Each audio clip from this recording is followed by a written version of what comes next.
Hello hello. लोग बेकरार थे आप कि डॉक्टर ताहिरा को ऐड करें। करो हमने करो, कहा हम और पूरी क्यों कोशिश ऑडियंस कर वाले रहे भी हैं। कह रहे थे ऐड करें ऐड करें। आपके मैं बहुत कह रही सारे हूँ पुरस्कार और वो चाहने मुश्किल वाले। से तो आज हम कोई 1 महीने बाद आए बिल्कुल, हैं और मैं यही कह रही थी कि और बहुत फेसबुक अनफेयर है, हम हमारे इतने लिए दिनों बाद है। मिल रहे हैं और ये सारे और आज मसाइल। भी इंटरनेट जो है वो उसको अच्छा नहीं लग रहा कि ये हाँ, हम खवातीन जो क्यों आए है हैं ये बस। क्यों आई है। अच्छा तस्नीम, सबसे पहले तो आपको बहुत मुबारक कि आप बहुत बड़ा काम करके आई हैं और थैंक एंजॉय यू। करके आई हैं अपनी फैमिली के बेटी को साथ। रुखसत करके आई हूँ। बिल्कुल। हाँ, ये कहें कि एक लड़के को भी रुखसत करवा के आई हैं। हाँ, बिल्कुल बिल्कुल ऐसा ही है कुछ। आपको पता है ना हमारा पॉइंट ऑफ व्यू क्या है। बिल्कुल बिल्कुल। तो लड़की और लड़का दोनों जो कि हैं वो दोनों ही एक रुखसत हुए अपने अपने घरों से और अब अपनी नई जिंदगी हाँ, इंशाल्लाह एक शुरू कर रहे बेटी और एक बेटे ने अपना घर बनाया है। हैं। बिल्कुल। माशाल्लाह ये माशाल्लाह। है कि ये नहीं कि एक लड़की को आपने हम्म, कार में भेजा है। हाँ, एक लड़की को हमने घर से निकाल बाहर किया। हाँ, हरगिज नहीं, हरगिज नहीं, हाँ, बल्कि बिल्कुल। आपने एक बेटी को उसकी जिंदगी का लाइफ पार्टनर जो है वो दिया है। और बेटे और जिनका बेटा है उनके बेटे को भी तो obviously they are like starting new life, so उसके लिए आपको बहुत मुबारक हो। बहुत और शुक्रिया। आई एम और हैप्पी मुबारक हो आपको मैम।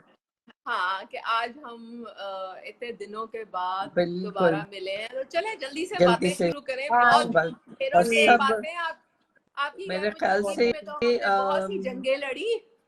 हाँ, ये महीने तो हाँ, मैंने जो लड़ी है सेहत के मामले में, हाय हाय हाय, मेरे साथ तो बहुत बुरा हुआ है।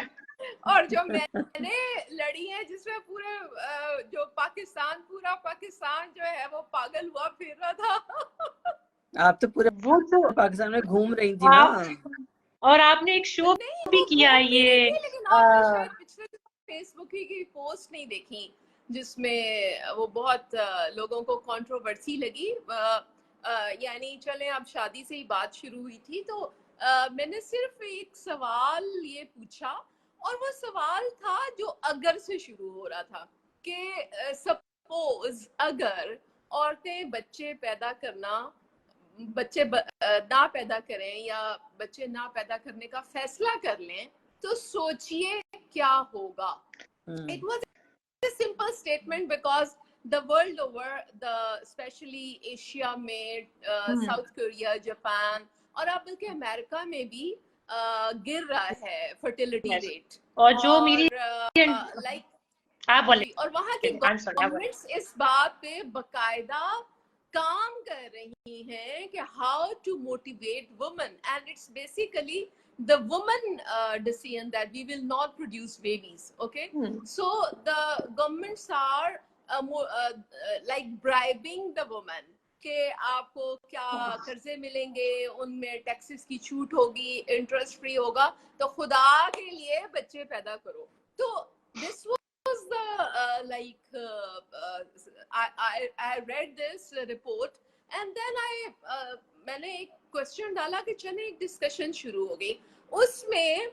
I don't know how people conceive it and how people do see it कि ना किसी को अगर नजर आया, ना किसी को सोचिए नजर आया, ना किसी को क्या होगा नजर आया, बस सबको ये नजर आया कि डॉक्टर ताहिरा काज़मी कह रही है कि बच्चे ना पैदा करो।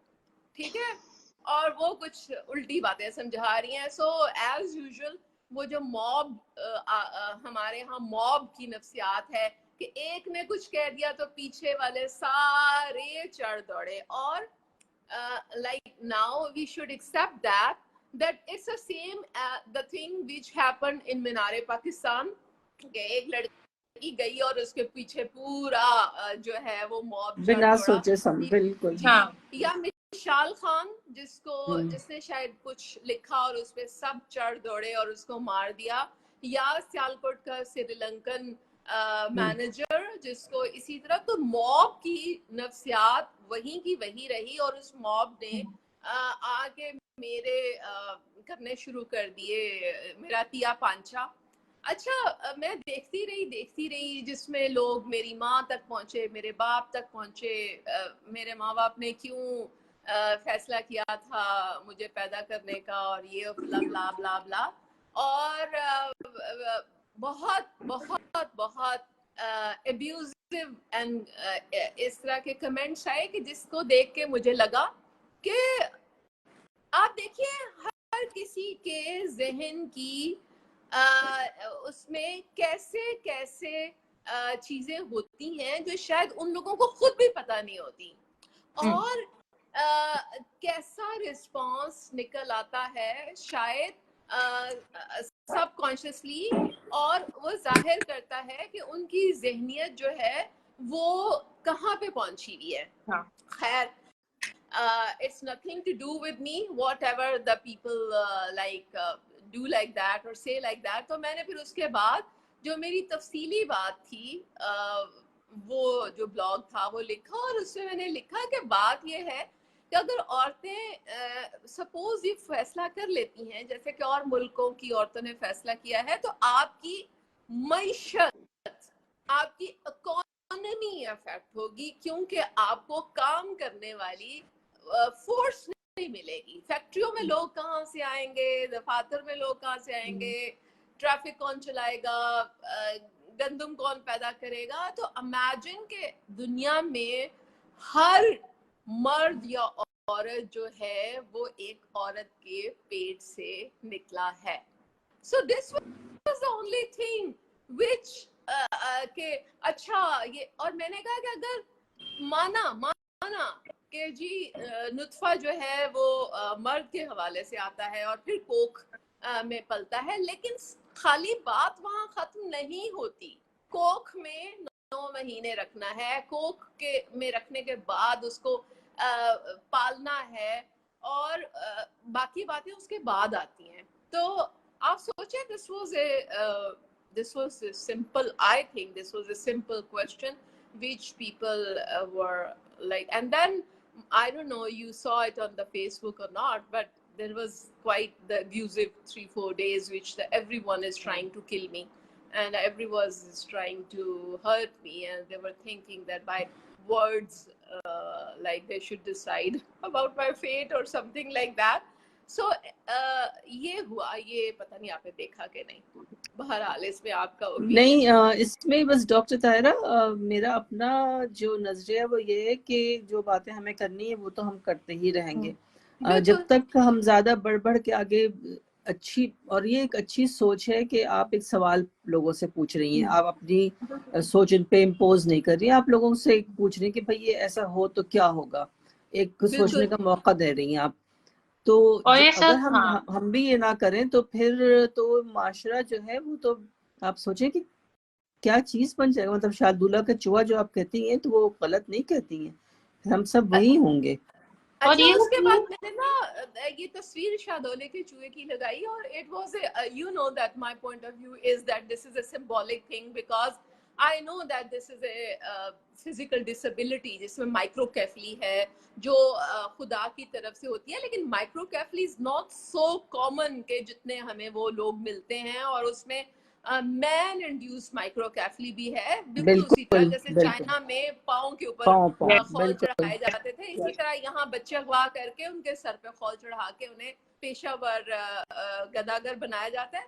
अब मेरे सिंबॉलिक पॉइंट ऑफ व्यू को देख के अब लोग उस पे एतराज कर रहे हैं, how insensitive she is, like she is laughing on this, for God's sake I'm writing for 5 years and मैंने इस बारे में इतना कुछ लिखा है for like all the disabilities, और मेरा सिर्फ और सिर्फ एक पॉइंट है जो कि शायद अब मैं दोबारा से कहना चाहती हूँ, तसव्वुर इंसान, मेरा जो तसव्वुर इंसान है वो है जो मैं सोचती हूँ और जो मैं देखती हूँ, और वो उस इंसान से बहुत बड़ा है जो हमें इर्द गिर्द नजर आता है।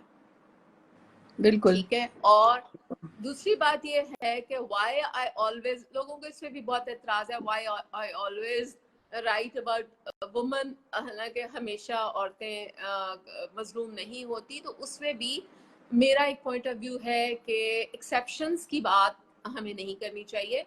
मेरे नज़दीक मैं देखती हूँ पावर बैलेंस को, wherever power balance is affected, one is more powerful by anything and other is less powerful, my sympathies will be with less powerful. Definitely. मैं और इसमें मैं और ये हक और सच का कुलिया भी हमेशा से यही है कि जो नहीफ है, जो कमजोर है, जो किसी भी वजह से डिप्राइव्ड है, आपने उसके लिए आवाज उठानी है। बिल्कुल। तो अब आप देख लें कि हमारे माशरे में कौन डिप्राइव्ड है, हमारे माशरे में कौन अफेक्टेड है, हमारी सोसाइटी में बाय डिफॉल्ट कौन ज्यादा पिसती है, कौन मरती है,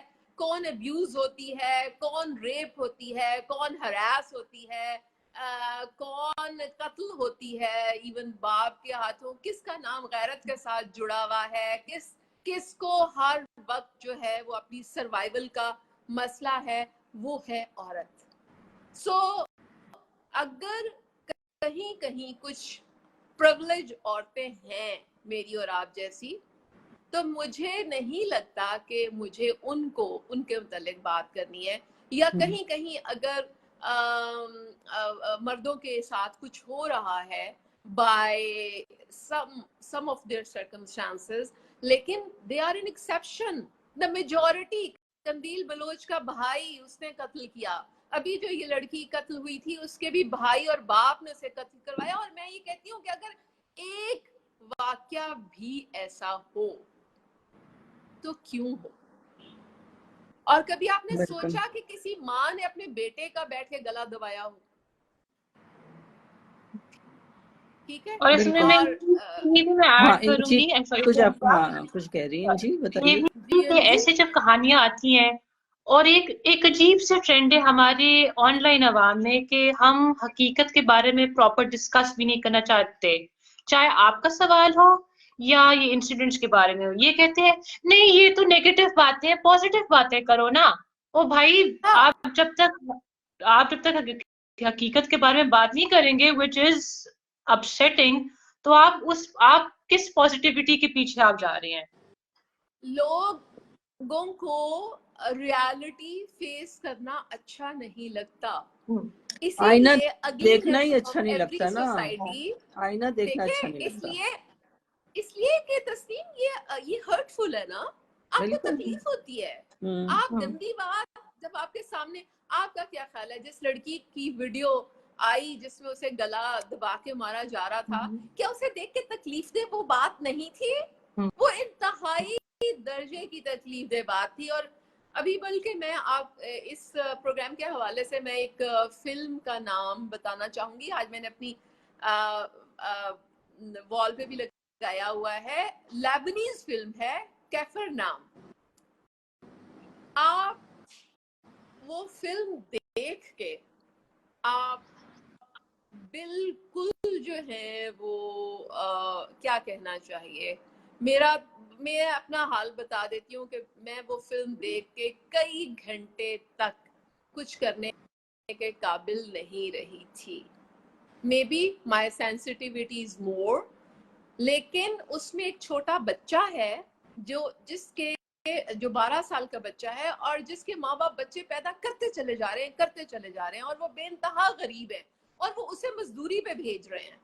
और उसकी 11 साला बहन को पहली माहवारी आने के बाद उसकी शादी कर देते हैं कि बस अब इसका बोझ कम हो।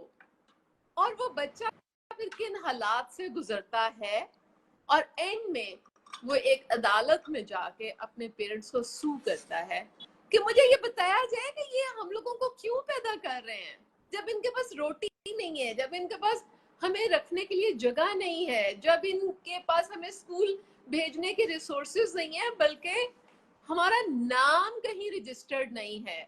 So why we are in this world? Why my mother produces another child every year? It's मैं कह रही हूँ कि डायरेक्टर ने और राइटर ने और कमाल प्लीज वो फिल्म जरूर देखिएगा, प्राइम पे है। सही। तो अब हम हाँ, MG सवालात पे आ जाएं। बहुत सारे सवालात जमा हैं, डॉक्टर ताहिरा के सब मुंतजिर हैं, बेकरार हो रहे हैं कि सवालात के जवाब आए। यस, हाँ जी। तो पहला सवाल ये है अस्सलाम वालेकुम डॉक्टर साहिब, मैं आज़ाद कश्मीर से हूँ और मेरी बेबी की चेस्ट पर पेंसिली निकलती है और उसको दर्द भी होता है। पेंसिली निकलती है और उसको दर्द भी होता है। इनकी उम्र 36 एज की है एंड शी वेज 55 kgs।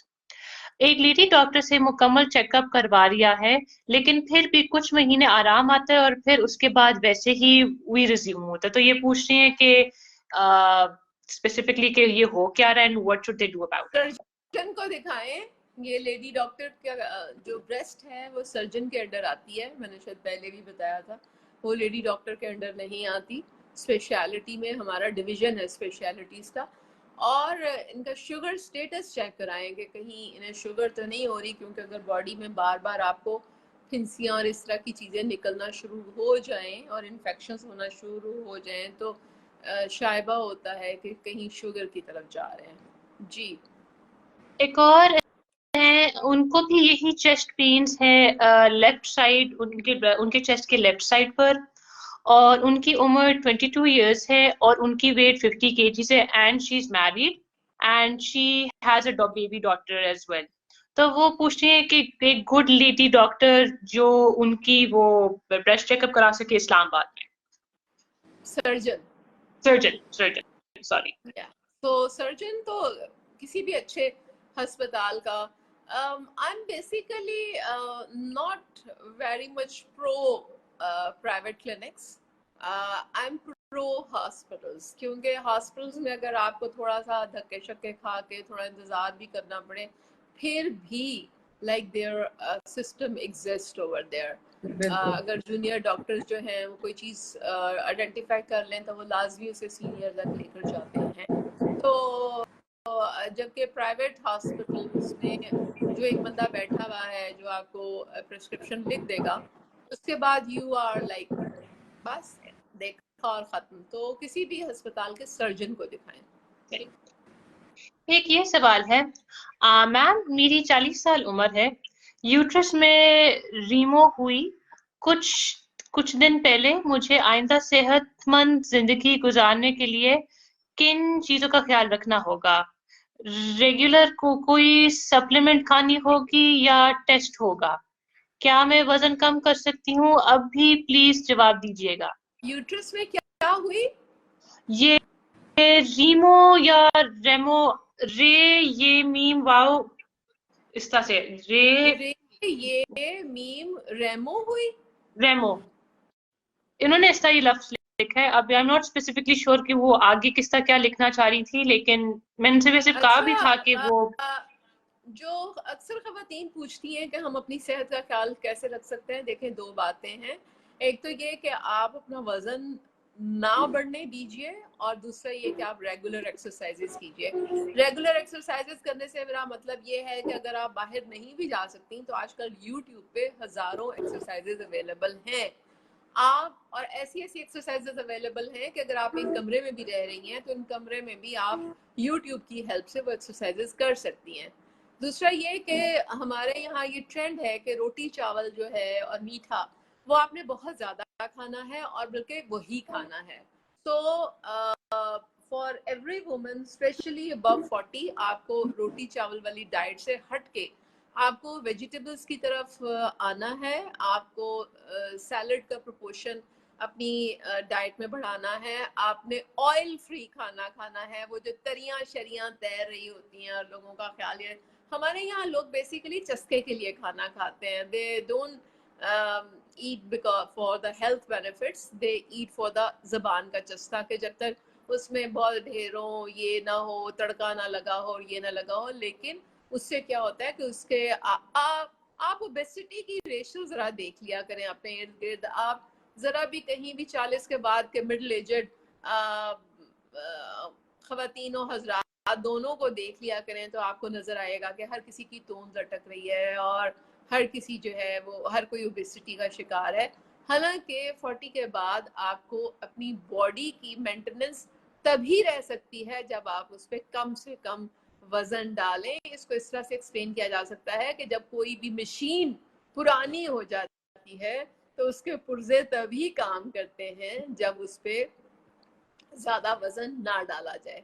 ठीक है, तो टॉनिक्स शॉनिक्स नहीं होते, आप खा सकती हैं वैसे कोई भी multi vitamin, any multi vitamin which is available from the medical stores, लेकिन उससे बेहतर ये है कि आप डाइट का प्रोपोर्शन इस तरह से कर दें, ज्यादा सैलड्स, रोटी चावल कम, यानी कार्बोहाइड्रेट जो एक ग्रुप है जो सारे लोग गूगल कर लें, कार्बोहाइड्रेट ग्रुप जो है वो अपनी डाइट में कम से कम, और फैट्स भी ज्यादा आपको प्रोटीन्स और वेजिटेबल्स खानी चाहिए और ये कमेंट में से एक आया है, मैं इसलिए इसका कह रही हूँ ताकि ये कमेंट्स में गुम ना हो जाए ये वाला क्वेश्चन। सलाम डॉक्टर साहिबा, कैसी हैं आप? डॉक्टर साहिबा मैं 42 इयर्स की हूँ, मैं प्रेग्नेंट नहीं हूँ लेकिन मेरे पीरियड्स बंद हो गए हैं, क्या करूँ? ये है शाम इफ्तिखार ने ये जवाब दिया, लेकिन मेरे ख्याल से ये कोई औरत है जो ये पूछ रही है। I am not sure if a guy would answer. अगर पीरियड्स बंद हो गए हैं तो यानी मेनोपॉज को एक्सक्लूड करने के लिए मैं पहले भी बता चुकी हूँ, 2-3 हार्मोन्स हैं, उनका टेस्ट करवा लें। FSH, LH और AMH। ठीक है, अगर आप साथ साथ नीचे लिख दें अंजी, FSH, LH और AMH, तो पता चल जाएगा कि आपके पीरियड्स के बंद होने की वजह मेनोपॉज है या ओबेसिटी है। बेसिकली पीरियड्स 2 वजह से बंद होते हैं, अगर प्रेगनेंसी नहीं है। प्रेगनेंसी में भी बंद होते हैं, लेकिन अगर प्रेगनेंसी नहीं है तो फिर ओबेसिटी की वजह से बंद होते हैं और या फिर मेनोपॉज। सो ओबेसिटी नहीं है तो आप ये हार्मोन्स करवा के देख लें और एक्सरसाइजेस करना शुरू करें और हेल्दी लाइफस्टाइल की तरफ जाएं। ठीक है, एक और सवाल ये है आपका, हाँ जी,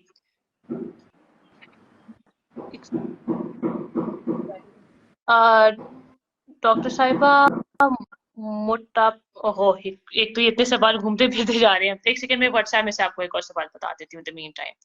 अच्छा डॉक्टर साहिबा, मेरी एज 27 years है, I've been married for 3 years and I don't have regular periods after the age of 18. Now my periods have entirely stopped. It's been 5 to 6 years. The doctor said without medicine you can't have periods. My hormones are highly dysfunctional. They are in menopausal state. इनकी FSH 100 है और इनकी जो AMH है it is less than 0.01 और उनका वजन 70 kg है। जी, तो ये प्रीमेच्योर मेनोपॉज में चली गई है, प्रीमेच्योर ओवेरियन फेलियर कहते हैं इसको। एज इनकी कितनी थी? 27। हाँ, तो ये POF में चली गई है, premature ovarian failure, which is very unfortunate. और अब इनको जो है वो जो हार्मोन्स हैं वो खाने पड़ेंगे at least till the age of 40-42 और उसी से इनके पीरियड्स होंगे। बेबी होना मुश्किल है, लेकिन इन्हें अपनी सेहत का ख्याल रखना चाहिए। 70 weight is too much and she should shed off that weight. हाँ जी, एक और सवाल ये ज़रा लंबा सा है। ये खातून है कि मेरी प्रेगनेंसी का 6वां महीना चल रहा है।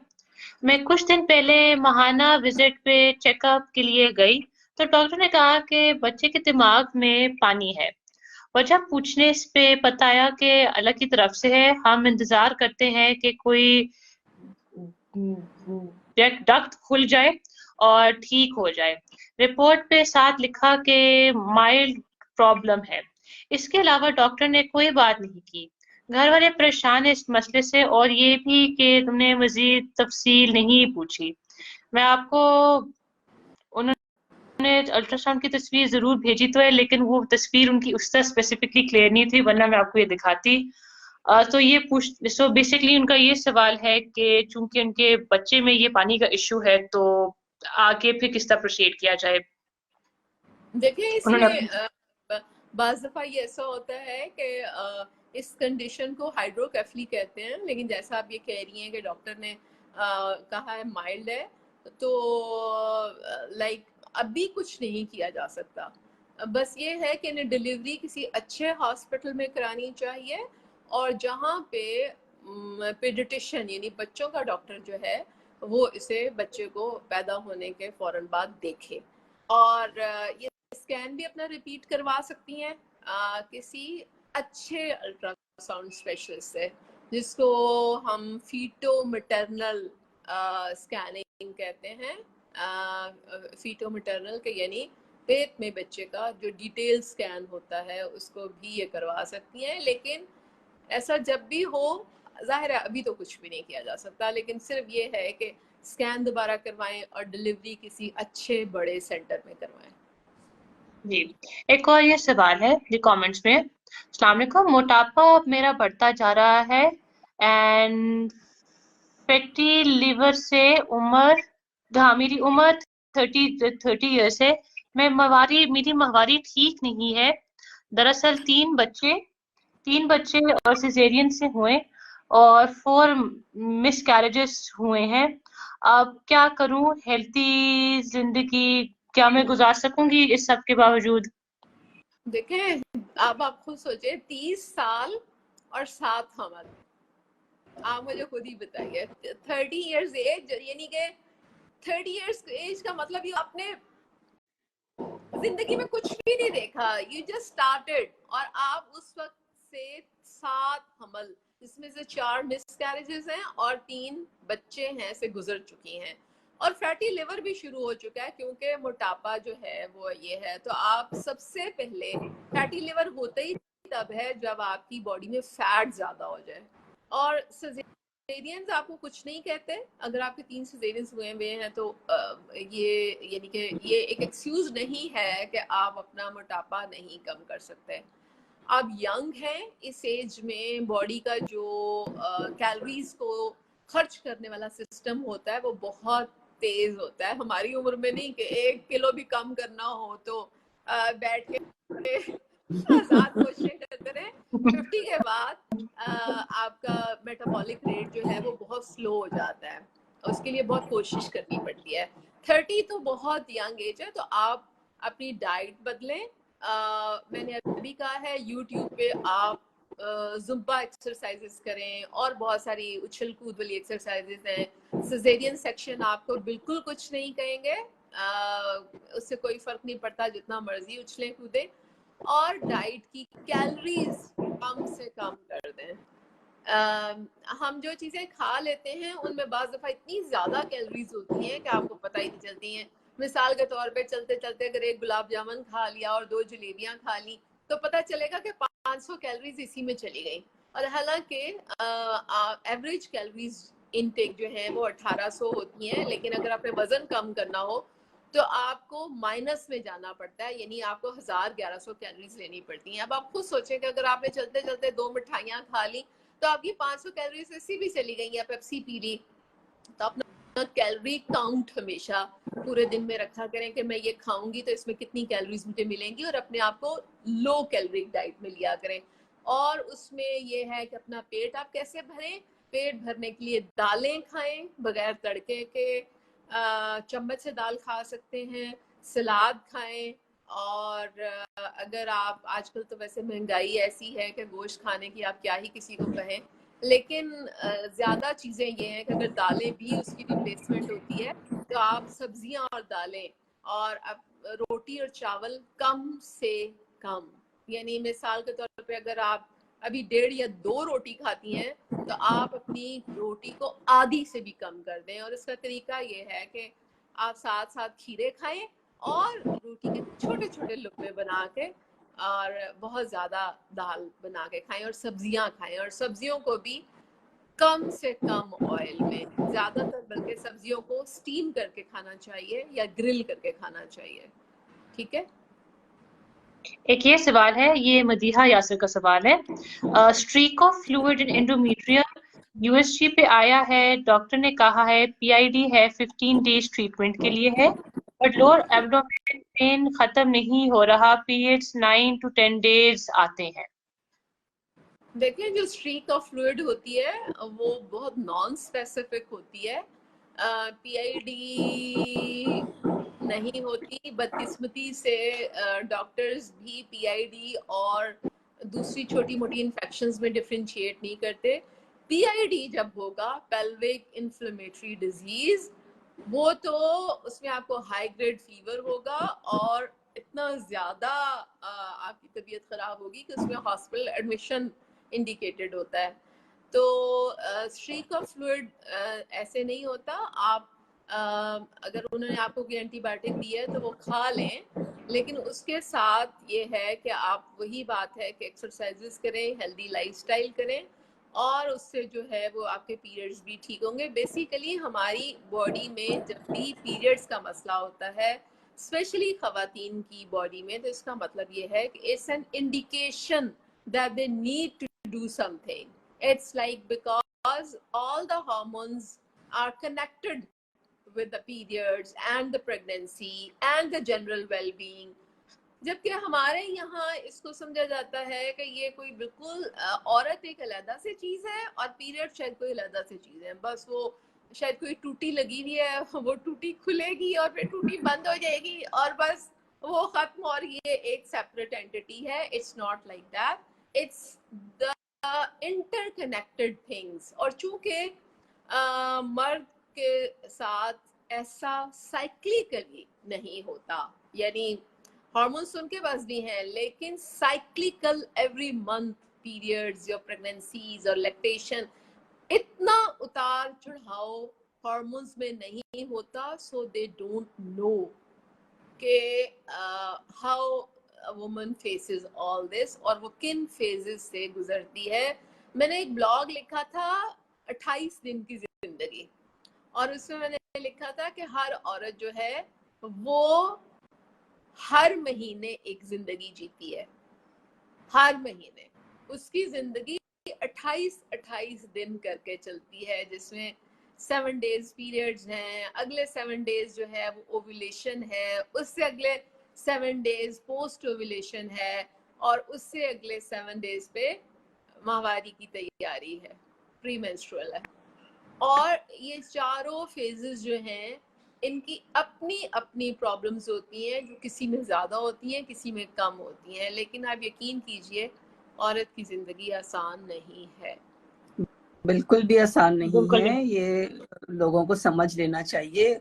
और इसमें मुझे एकदम से आपका भी जो आपने कॉलम शेयर किया था खवातीन के बारे में, सास और बहू की जो जब कलिश चलती है और किस तरह से मर्द का उसमें किरदार है, और फिर आखिर का जुमला तो बेहतरीन है कि वो तो फिर ये औरत ही औरत की दुश्मन है। तो बात सारी ये है कि समझना और समझाना जो है बड़ा मुश्किल काम है डॉक्टर ताहिरा। यानी हर बात में कहा जाता है कि अच्छा अगर सास बहू की चपलिश है तो हम क्या करें, ये तो औरत ही औरत की दुश्मन है। तो मैं अब अगला सवाल यकीनन यही डालना चाहती हूँ, लिखना चाहती हूँ इस पे कि अच्छा अगर सास औरत ही औरत, तो आप इंटरव्यू क्यों नहीं करते भाई? आप अपनी माँ को क्यों नहीं समझाते कि वो ये जो नई आने वाली लड़की है, क्योंकि यहाँ पे पावर इम्बैलेंस है, एज का पावर इम्बैलेंस है, स्टेटस का पावर इम्बैलेंस है, ठीक है। सो अगर आप समझते हैं कि इसमें आपका हाथ नहीं है, तो फिर आप अपनी माँ को समझाते क्यों नहीं? आप इंटरव्यू क्यों नहीं करते? आप ये क्यों नहीं कहते कि नहीं, अब मेरी बीवी जो है वो मेरे साथ बैठ के खाना खाएगी बराबर का? क्योंकि यही या साथ घूमने जाएगी या मतलब जिंदगी इंजॉय करेगी। और इसमें कोई कहीं नहीं कहता कि माँ का जो रुतबा है वो कहीं से भी कॉम्प्रोमाइज हो रहा है। माँ का रुतबा अपनी जगह पे है। अगर मर्द को ये बैलेंस रखना पड़ता है, मर्द को ही बैलेंस रखना पड़ता है। और घर के बंधन को आप अपने फिट से अच्छे रखते हैं। ये नहीं होता कि खुद ब खुद वो खराब होती है, औरत औरत की दुश्मन होती है। आप इंसान है, you control your words and actions. आप जिस तरह रिश्ते आप रखना चाहते हैं अपनी सास के साथ, किसी के साथ, वो आप पर है कि आपने कैसे रखना है, और वो आपका मसला है अगर आप इम्पल्स में किसी के साथ लड़ाई या खफगी दिखाएं। बिल्कुल। तो मसला ये है कि अगर आप देख रहे हैं कि आपकी बीवी वल्नरेबल है, वल्नरेबल हर औरत होती है, because at that age, again the same thing, अगर आप ये फॉर्मूला याद रख कर लेना पावर इम्बैलेंस का, तो you can apply to anything and any situation, power imbalance. तो जाहिर है जो बहू आई है और इसके मुकाबले में जो घर की खवातीन है, so again there is a power imbalance.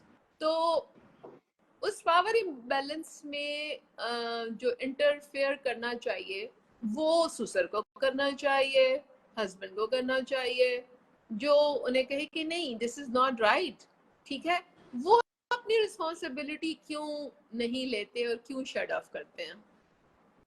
Exactly और फिर वो मासूम भी बन जाते हैं ना कि हमारा तो कोई हमारा दखल ही नहीं है इसमें, ये तो औरतें ही पागल हैं, ये औरतें ही जो लड़ाकू हैं, ये औरतें ही झगड़ालू हैं, और हम तो बहुत सुकून की जिंदगी गुजारना चाहते हैं। तो मतलब ये कि वो तो यानी उनका और कोई काम नहीं है, वो उनका तो सिर्फ ये काम है कि हाँ वो बीवी लानी थी तो बस वो ला के अब घर में रख दी है, अब आपका वास्ता उस बीवी से सिर्फ रात के वक्त है, दिन में जो मर्जी करती रहे सारी औरतें। सबसे अजीब बात ये, एक ड्रामा था मन्नत मुराद के नाम से, इसी तरह था कि वो सास और बहू की बात नहीं बन रही थी, वो जब बहू ने ज्यादा सख्त बात की तो हस्बैंड ने पहले उसे चांटा मारा, तो सब बड़े खुश, लेकिन जब बीवी ने जवाब में उसे चांटा मारा सब ऐसे हैरान, और जो उसकी सास बेचारी थी वो तो शौक के मारे बेहोश हो गई।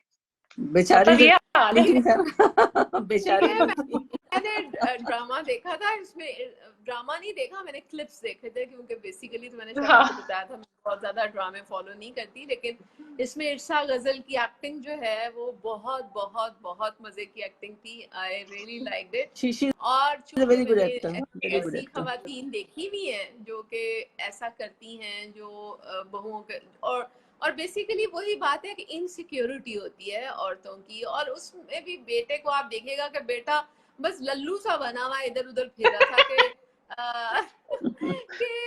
अच्छा ये पता है कि ये लड़की मुझे पसंद है और ये सारा कुछ है, लेकिन उसे घर ला के फिर उसको फिर उसकी यानी व्हाट आर हर नीड्स वो नहीं हमें पता, वो ना तुम मेरी माँ के साथ खुद तय करो, हाय क्या वो माँ के साथ ब्याह करके आई है, ब्याह करके तुम्हारे साथ आई है। और ये हर मर्द और हर औरत को सोचना चाहिए कि रिश्ता उन दोनों का आपस में होता है। और मैं एक बात कहती हूँ अक्सर, और that is very maybe blunt to say but I do say, जो ही मर्द और औरत के दरमियान में ताल्लुक टूटता है तो कहाँ जाते हैं वो सारा सास ससुर नंद देवर, आपका तो उनसे ताल्लुक ही नहीं रहता। So it means that they are your family just through your husband, and once you break off from your husband, they are no more your family. So वो जो इतनी राइट्स की टसल है आपस में और इतनी ज्यादा कि आज से तुम्हारे माँ बाप हम, आज से तुम्हारे माँ बाप हम, टोटली रॉन्ग।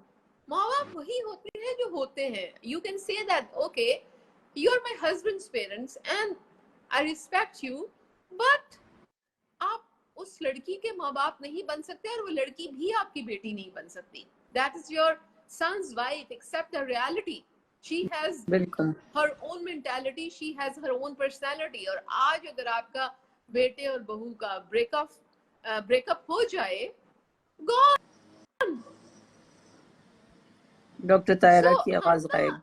हम रियलिटीज को एक्सेप्ट नहीं करते, हम बहुत सारी चीजों को वो आर्टिफिशियल बना के जीते हैं।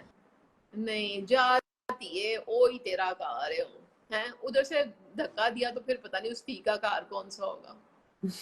बिल्कुल। तो जी हाँ इंजी, अब आगे सवाल पूछें। हाँ जी, ये एक सवाल है, ये है शफ्क जमीन की तरफ से।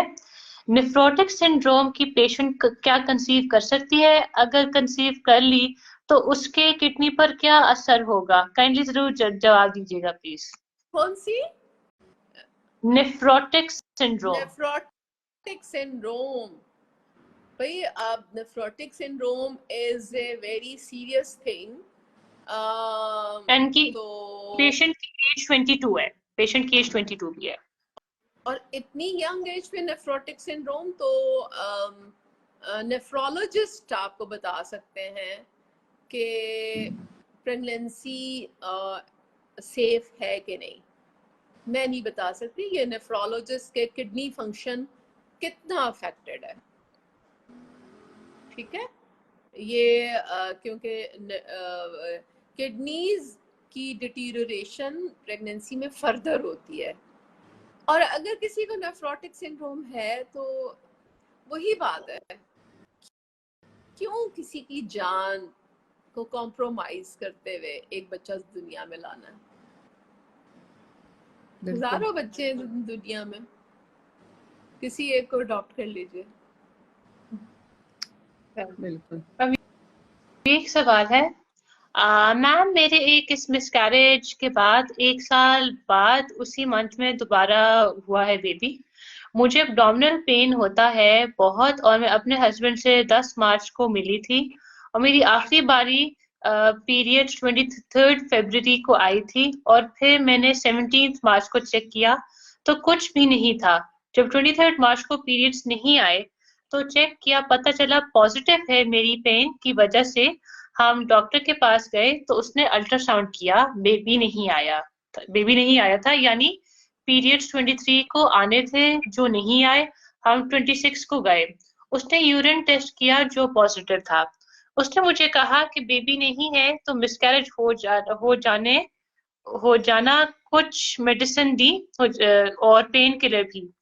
मैं खा के पेन कम है एंड बर्दाश्त कर सकती थी, पर वो कहती कि बेबी रहना नहीं है, इसलिए ये पेन ना बर्दाश्त करो। जबकि दूसरी डॉक्टर से कंसल्ट किया, वो कहती कि बेबी हमेशा सेकंड मंथ के मिड में नजर आता है अल्ट्रासाउंड में। अब मैं क्या करूं डॉक्टर साहब, किसी और डॉक्टर के पास कितने दिन बाद जाऊं जब बेबी नजर नहीं आ रहा? एक तो ये है कि इतनी जल्दी दोबारा बेबी, मुझे ये समझ नहीं आता कि कॉन्ट्रासेप्शन क्यों नहीं की जाती।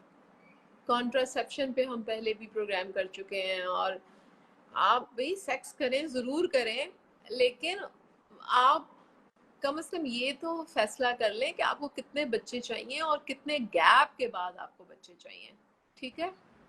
तो अभी अल्ट्रासाउंड पे वैसे तो नज़र आ जाता है। मैंने पहले भी लिखा था, लेकिन शायद लोग लिखे को इतना सीरियसली नहीं समझते। 5वें हफ्ते पे बच्चेदानी के अंदर नज़र आ जाता है, अगर 5 हफ्ते का हमल हो तो, ठीक है। महीनों का हिसाब बहुत ही पुराने ज़माने का हिसाब है, तो इसलिए आप हम याद रखें कि 40 हफ्ते की प्रेगनेंसी होती है, और आखिरी माहवारी के पहले दिन को कंसिडर करते हैं, और उसमें 40 हफ्ते मिला देते हैं तो एक्सपेक्टेड डेट ऑफ डिलीवरी निकलती है, और फिर उसी से पहले दिन माहवारी का लेके तो आप हमेशा हफ्तों में बात करते हैं। आप यकीन करें तस्नीम, यहाँ अगर कोई गांव की औरत भी आए तो वो आके आपको बताएगी कि मुझे 28 वीक्स की प्रेगनेंसी है, या मुझे 30 वीक्स की प्रेगनेंसी है, या मुझे 31 वीक्स की प्रेगनेंसी है। तो मैं बहुत हैरान होती हूँ, क्योंकि ये चीज़ हमारे यहाँ पढ़ी लिखी लड़कियां भी सीखने की कोशिश नहीं करती। हर कोई वही पुराने ज़माने का महीनों का हिसाब लगा के चल रहा होता है, जबकि मेडिकल में हर चीज़ हफ्तों के हिसाब से चलती है। तो 5-6 हफ्ते या ज़्यादा से ज़्यादा 6ठे हफ्ते में आपको हमल नज़र आ जाना चाहिए, और अगर नहीं आ रहा तो इसका मतलब ये है 2 वजह होती हैं कि या तो हमल जो है वो बच्चेदानी के बाहर है कहीं मौजूद, या किसी ऐसी जगह पे मौजूद है जो नॉर्मल नहीं है। तो इसके लिए आपको एक हार्मोन चेक कराना पड़ता है जिसका नाम है beta HCG। Beta, H for hen, C for cow, G for goat, सारे जानवर। तो बीटा HCG हार्मोन का नाम है, और उसको देख के पता चल जाता है कि प्रेगनेंसी नॉर्मल है कि नहीं, और अगर कहीं और भी है तो तब भी कहाँ है। मैंने इसके मुतालिक भी लिखा था, हमल कहाँ है। वही बात है कि मैं तो लिख लिख के थक गई हूँ। अब आप अगर ना सीखना चाहें तो जाहिर है एक क्वेश्चन के जवाब में आप इतना नहीं सीख सकते जितना आप उस टॉपिक पे डिटेल से लिखी हुई चीज को पढ़ के याद कर सकते हैं और अपने आप में इम्प्लीमेंट कर सकते हैं। आप यकीन कीजिए कि अगर आप वो सारी चीजें पढ़ लें जो मैंने लिखी हैं, तो आपके डॉक्टर के पास जो विजिट्स हैं वो बहुत बहुत कम हो जाएंगे, कि बहुत सारी चीजें आपको समझ आ जाएंगी। और मेरा ख्याल ये है कि अगर खवातीन को पढ़ने का वक्त नहीं मिल रहा तो कम से कम घर के मर्दों को जरूर पढ़ना चाहिए। क्योंकि मुझे एक साहब ने लिखा भी था कि मैं बहुत सी चीजें आपकी पढ़ता हूँ और अब मुझे इतना ज्यादा पता है कि मैंने अपनी बेगम की मुख्तलिफ प्रॉब्लम्स में क्या करना है। और हाँ, बहुत जिनको अच्छा लगा। अक्ल आए तो वो सीख भी लेते हैं ना, जिनको अक्ल ही ना हो तो फिर वो क्या करें। और एक और साहब की बात तो मुझे बहुत ही अच्छी लगी कि उन्होंने लिखा कि मेरी उम्र 50s में है और मेरे शायद 4 बच्चे जो कि बड़े भी हो चुके हैं, लेकिन मुझे अब ये फील होता है कि काश मैंने इनके ये मजमून 25 साल की उम्र में पढ़े होते तो मैं जिंदगी इससे बहुत अच्छी तरह गुजारता। तो उनको भी शुक्रिया। लेकिन जब आप 25 के थे तो ज़ाहिर है मैं भी कहीं 25-26 की होंगी उस वक्त अभी मैं भी बहुत कुछ सीखने के अमल में थी। डिफरेंट तो शायद उस वक्त भी सोचा और इसीलिए यहाँ तक पहुंची, लेकिन उस वक्त भी बहुत सारी चीज़ें जो है वो तंग करती थी कि ऐसा क्यों है वैसा क्यों। तो मेरा ख्याल ये है कि मर्द हजरात को आगे आना चाहिए, बिल्कुल उनको पढ़ना भी ओनरशिप चाहिए भी और लेनी चाहिए, रिस्पॉन्सिबिलिटी भी लेनी चाहिए, थोड़ी सी उनको बहादुरी भी दिखानी चाहिए कि पीयर प्रेशर जो होता है ना कि आप क्या औरतों के मसाइल में घुस गए हैं और क्या बीवी के मसाइल, उनसे निकल आए, पीयर प्रेशर से निकल आए, थोड़ा सा अपने आप को बहादुर। अगर मर्द बनते हैं तो मर्द बनना तो बहुत सारी चीजों में भी आप दिखा सकते हैं, बीवी के हक के लिए खड़े हो जाए, वही मर्द बनना काफी जाएगा आपके लिए। बिल्कुल। एक ही सवाल है। हाँ जी है। ये इनकी उम्र है 36 और इनका वेट 56 है। इनकी शादी को 5 साल हो गए हैं। पहले हसीन पहले हस्बैंड में मसला था। इनकी रिपोर्ट ठीक हुई। मैंने एक हेल्थ वर्कर से चेकअप करवाया। अब वो कहती हैं कि आपके बच्चादानी पीछे की तरफ गई हुई है, कमर के साथ लगी है। मैम क्या ऐसा भी होता है, और ऐसा होता किस वजह से है, और इसका हल क्या है, या मैं कहीं और से अल्ट्रासाउंड करवाऊं, क्या इसमें क्लियर हो जाएगा कुछ? अब आप ही बताएं। सॉरी, उसमें थोड़ी सी रोमन उर्दू में लिखी हुई है ना, तो वो थोड़ी सी डॉक्टर्स जो MBBS डॉक्टर्स हैं, सॉरी टू से, मैं अक्सर कहती हूँ कि they know the ABC of the obstetrics and gynaecology. तो आप कैसे एक्सपेक्ट करते हैं कि लेडी हेल्थ विजिटर को पता होगा? जिनको इंसानी जिस्म अंदर से नहीं पता, जिन्होंने उसे खोल के नहीं देखा, जिन्होंने उसकी ABC नहीं पढ़ी, जिनको ये नहीं पता कि हर सिस्टम कैसे फंक्शन करता है, हर सिस्टम कैसे आपस में इंटरकनेक्टेड है, हर सिस्टम में कौन कौन से हार्मोन्स पैदा होते हैं, किस वक्त पैदा होते हैं, ये एक पूरी साइंस है जिसका नाम फिजियोलॉजी है। और बॉडी की साख्त जो है वो एक और साइंस है जिसका नाम एनाटमी है। और हार्मोन्स एक और साइंस है जिसका नाम बायोकेमिस्ट्री है। तो मुझे ये बताइए कि इस तरह की स्टेटमेंट्स जो आप आई नो आप सब लोग छोटी जगहों पे रहते हैं और आपके पास उस तरह की मेडिकल फैसिलिटीज़ अवेलेबल नहीं हैं कि आप बड़े डॉक्टर्स के पास जा सकें और अपनी चीज़ें तफसीली समझ सकें। इसीलिए मैंने लिखना शुरू किया था कि मैं उन सारी औरतों के काम आ सकूं जो पाकिस्तान के दूर दराज देहात में रहती हैं और उनकी अप्रोच सिर्फ और सिर्फ दाइयों तक या लेडी हेल्थ विजिटर्स तक है। बांझपन एक बहुत बड़ा प्रॉब्लम है और इसके लिए बहुत टेक्निकल टीम चाहिए होती है जो उसे टैकल कर सके। बच्चेदानी अगर कमर के साथ भी लगी हो, इस कंडीशन को रिट्रोवर्टेड यूट्रस कहते हैं और उसका फर्टिलिटी के साथ कोई ताल्लुक नहीं है। आप कभी कभार ये नहीं सोचते कि रेप के बाद लोगों को क्यों, यानी रेप वाली लड़कियों को क्या कोई मेडिकल प्रॉब्लम नहीं होते होंगे? बच्चेदानी कमर के साथ नहीं लगी होगी या कुछ और नहीं होगा कि फटाफट हमल हो जाता है, और वो भी यानी इतने खराब सर्कमस्टेंसेस में हुए हुए सेक्सुअल इंटरकोर्स के बाद। तो फिर आप ये सोच लिया करें कि अगर वहां पे हमल हो सकता है तो यहाँ पे भी हो सकता है, अनटिल अनलेस आपकी बॉडी में की एनाटॉमी, फिजियोलॉजी या वर्किंग ठीक ना हो। ठीक है, बच्चेदानी कमर से लगे होने का कोई ऐसा रोल नहीं है बांझपन में। और आपने जैसे कहा कि हस्बैंड का पहले सीमन एनालिसिस ठीक नहीं था और फिर आपको भी कंप्लीट चेकअप चाहिए, लेकिन बांझपन का फिर वही बात है कि पाकिस्तान में एक तो बांझपन का इलाज दुनिया भर में बहुत क्या कहना चाहिए, ये फौरन नहीं हो सकता, क्योंकि आप इसके लिए आपको मुसलसल मॉनिटरिंग चाहिए होती है। यानी बाज़ दफ़ा एक ही महीने में कई स्कैन्स चाहिए होते हैं जिसमें आप अंडे का साइज देखते हैं, आप देखते हैं कि अभी अंडा किस साइज का है, अभी अंडा किस साइज का है, फिर आप हार्मोन्स करवा के देखते हैं कि अभी हार्मोन्स किस लेवल पे पहुंचे हैं, किस लेवल पे कौन सी दवाई देनी चाहिए, किस लेवल पे कौन सी दवाई नहीं देनी चाहिए, और ये सब एक महीने की बात नहीं होती। और इसीलिए बांझपन का इलाज महंगा भी है और बहुत सब्र आज़मा भी है। तो वही बात है कि जिनके हो रहे हैं उनके कंटिन्यूसली हो रहे हैं और जिनके नहीं हो रहे हैं उनका कोई ना कोई प्रॉब्लम्स हैं।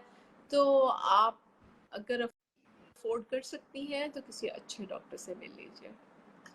चलें जी, यहाँ पे हम रुखसत ले रहे हैं क्योंकि अब हमारा इसका प्रोग्राम का टाइम भी खत्म हो रहा है। आप सारे नंबर्स बता दीजिए। सबका शुक्रिया, डॉक्टर ताहिरा का सबसे ज्यादा शुक्रिया।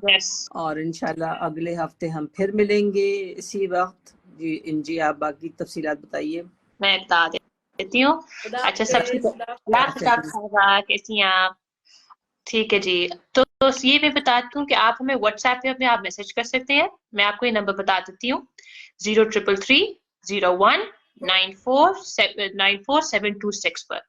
मैं फिर से कहती हूँ, 033301949726 पर आप हमें व्हाट्सएप कर सकते हैं अपने इश्यूज को। आप जितने भी डिटेल में जा सकते हैं जाएं, वो that will be most helpful for us and for doctor साहिबा। बस ये है कि आपने याद से अपनी एज और वेट जरूर बतानी है ताकि हम आपको उसी हिसाब से अच्छी राय आपको दे सके। साथ में आप हमें फिर इंस्टाग्राम पर और ट्विटर पर भी आप फॉलो कर सकते हैं। और हम ये वाले एपिसोड्स अपने यूट्यूब चैनल अक्स डिजिटल स्टूडियोज पे अपलोड भी करते हैं। तो अगर आपने आज का सेशन मिस किया हो तो आप इसी सेशन को कुछ ही दिनों में इसको अपलोड करते हैं, तो आप वहीं से उसको रीवॉच कर लीजिएगा। और ये वाले सेशंस फेसबुक पे भी होते हैं, तो आप फेसबुक से भी देख लीजिएगा। और ये कि आप सब लोग अपना ध्यान रखिएगा और आप अपनी सेहत का भी ध्यान रखिएगा। थैंक यू इंजी। ओके, थैंक यू, खुदा हाफिज। खुदा हाफिज।